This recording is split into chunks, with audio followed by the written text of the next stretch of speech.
Тешка сообраќајна несреќа со 2 жртви, во која учествувал и македонски камионџија, ја потресе Грција. Фаталната несреќа се случила вчера попладне околу 16 часот на стариот пат Солун Верија. Животот го загубија татко и 13 годишен син, додека мајката и 9 годишната ќерка се здобиле со повреди. Како што пренесуваат грчките медиуми, патничкото возило во кое се наоѓало 4-членото семејство се судрило со камион на делницата меѓу Халкидона и Лудија. Во силниот удар 44 годишниот возач и неговиот син, кој седел на предното седиште, загинале на лице место. За нивното извлекување интервенирале 9 пожарникари со 3 возила од противпожарната служба.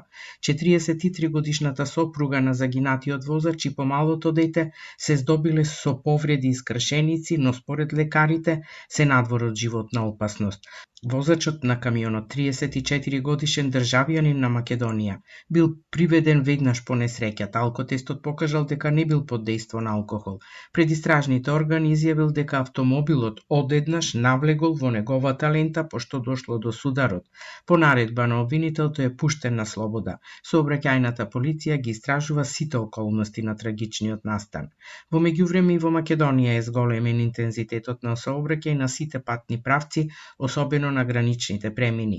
Најголеми гужви има на граничниот премин Богородица, каде што времето на чекање за излез од државата се движи од 30 до 40 минути. На Табановце чекањето за влез и излез е од 15 до 30 минути, а на преминот до Иран од 20 до 30 минути. На останатите гранични премини од македонска страна нема подолги задржувања.